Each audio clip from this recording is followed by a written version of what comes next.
One of the best things that you could do here on YouTube to be consistent, to be able to create really good content and fast, is to have things in place that is going to help you to do that in a fast manner. You don't want to waste time in setting up cameras, lighting. You want to have a studio that is already set up. You want to have a system that is already in place. And one of the things that you could do that is going to help you so you don't have to put, descriptions and all that all the time is setting up your uploading settings. So in this video, I'm just going to show you how to do that. Very, very simple. Make sure you subscribe. Obviously, welcome to the Content Creator Tools channel. Hit that notification as well because we got a lot of more videos coming up just like this one. Okay, so here we are in the back of my channel right here. And we're going to come right here to the left and right here where it says setting. And now this is just quite simple right here, guys. You're going to come all the way down here where it says upload defaults and you're going to click there. Obviously, the title is not going to be marked because you don't know the title. You could leave that kind of empty. And if you notice,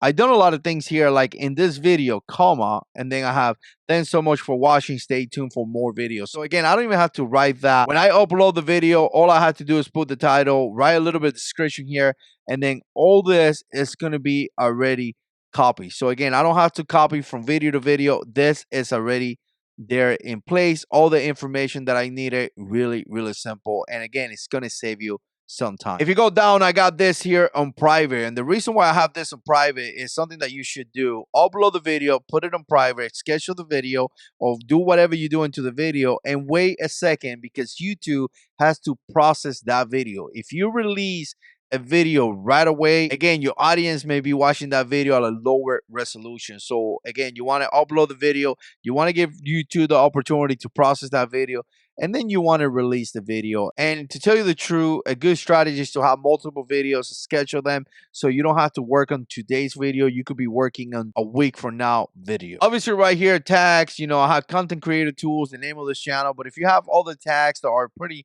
similar around all your videos, maybe you do tutorials and things like that, you could put those tabs there. And again, it's going to save you time when you're scheduling the video. If you go to advanced setting right here, automatically check their standard license, education, English, all that good stuff. All this is already, in place. I don't have to touch it. Again, you set it one and that's it. So there you have it, guys. That's how you set up your default. Again, every time you get that video and you click upload, all that is going to show there in place, and it's definitely going to save you some time. Let me know what you think. Comments down below. Appreciate your support. We see you in the next one.